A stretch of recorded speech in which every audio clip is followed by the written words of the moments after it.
Nagaan isiniif haa ta'u kabajamtoota maatii Meelbasaayikd. An Dr. Daawitii Meelbasaayikdii wajjin hakiima yaala sammuuti. Amaloota bilchina miiraa yookaan xiinsammuu qabaachuu kee agarsiisan 10. Bilchina miiraa yookaan xiinsammuu yeroo jennu dandeettii miira ofii to'achuun yaada yookaan sammuu ofii fayyadamuun murtoo kennuuti. Namni miira xiinsammuu bilchina qabu murtoon isaa, hojiin isaa aarii, gadda, gammachuu irraa otoo hin ta'in faayidaalee fi bu'aalee wanta murteessuu sana yookaan hojjetu sana irratti hundaa'eeti. Kun egaa murtoo nuyi hojjennu bu'a qabeessa akka ta'u, hariiroo nuti nama wajjin hin qabnu fayyaalessa akka ta'u gochuudhaan jireenya keenya keessatti milkii akka qabaannu nu taasisaa jechuudha. Amaloota bilchina sammuu yookaan xiinsammuu qabaachuu kee agarsiisan keessaa inni jalqabaa namoota hubatta.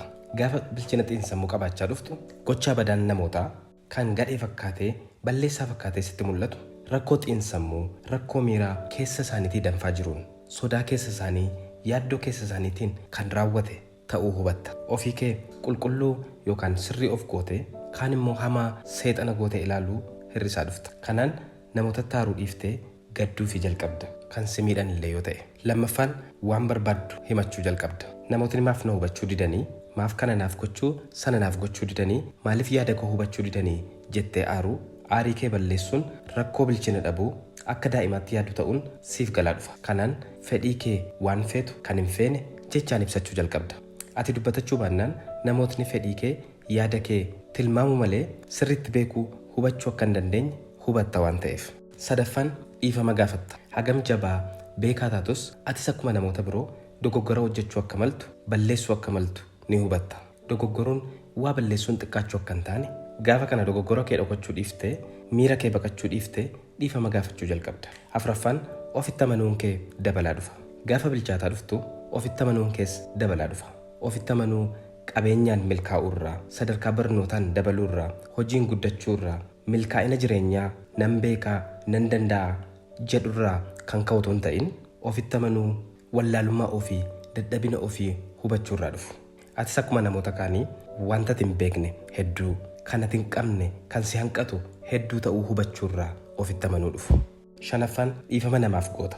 Dhiifama namaaf gochuun badii sirratti raawwate miidhama kee irraanfachuu akka hin taane akkasumas dhiifama kan gootuuf namicha fayyaduudhaaf namicha si miidhe gargaaruuf otoo hin ta'in ofuma kee fayyaduuf miira miidhamtummaa baatanii deemuun haloo qabachuun qorqalbii kee, xiinsammuu kee, jireenya afuuraa keef balaa akka ta'e hubachuurraa kan ka'e kan ofirraa buusuuf namichaaf dhiifama gochuun gaarii ta'uu hubatta.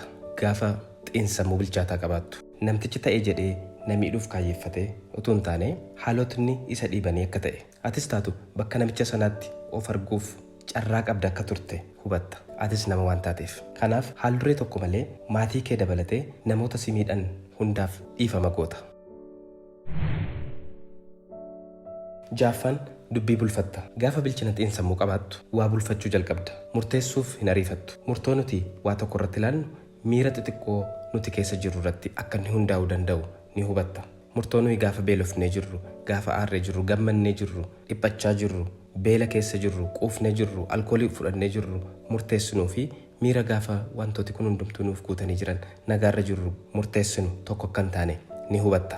Kanaaf murtoo hin ariifattu, murteessitee gaabburra bulfattee murteessuu filatta. Namoota jireenya kee keessa jiran waliin haasa'uufis, wal dhabdee furuufis isaanis miira tasgabbaa keessa jiraachuu isaanii mirkaneessitu malee dubbii kanatti hin kaaftu. Dubbiidhaaf hin ariifattu, murtoodhaaf hin ariifattu jechuudha. Torbaffaan muda maleessummaa soquu dhiifta. Gaafa nama bilchina xiinsammuu qabu taanu muda maleessa yookaan perfect wanti ta'e addunyaa kanarra akka hin jirre ni hubanna. Namni kamuu jabinaa fi hanqina walitti hidhee qabaata. Jabinni isaa hanqina isaatiin marfamee yookaan hanqinni isaa guddatee yookaan jabinni isaa garmalee guddatee sitti mul'ata akka jiru ni hubatta. Kanaaf kanaan hin gowwoomtu jechuudha. Jabina isaa qofa hin dhaadhessitu, dadhabina isaa qofas hin abaartu. Gaafa nama haaraa bartus isa alaa calaqqisu, milkii isaa, bifa isaa, barnoota isaa qofaan utuu hin ta'in rakkoon isaa maali, dadhabinni isaa maal ta'inna isa jedhus gaafataa taata. Waan argitetti hin ariifattu jechuudha. Saddeettaffaan hagam wajjin jiraachuuf rakkisaa akka taate ni hubatta.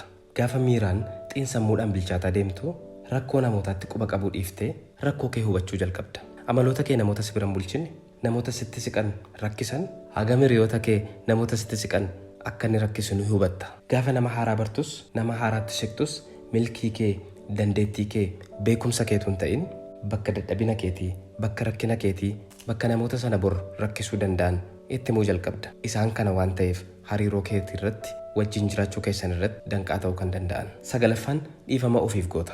Gaafa miiraan bilchaattu, xiinsammuudhaan bilchaachaa deemtu, badii kee, dogoggora kee kanaan duraan of abaaruun, of ceepha'uun, isa darbe sirreessuu dadhabuu isaarrayyuu darbee jireenya kee ammaatiifis ta'e kan fuulduraatiif gaarii akka hin taane ni hubatta. Kanaan wantoota darban kan gochuun sirra ture hin godhin hafte, kan utuu gochuun sirra hin jiraatin goote hunda isaa walitti qabdee dhiifama ofiif goota. 10ffaan namoota hunda gammachiisuuf yaaluu dhiifta. Gaafa nama bilchina miiraa qabu taatu hunda gammachiisuu akka hin dandeenye, yoo namoota baay'ee gammachiisuu dandeesses namoota biraa gammachiisuu danda'uun of gammachiisuu ta'uu akka hin dandeenye ni hubatta.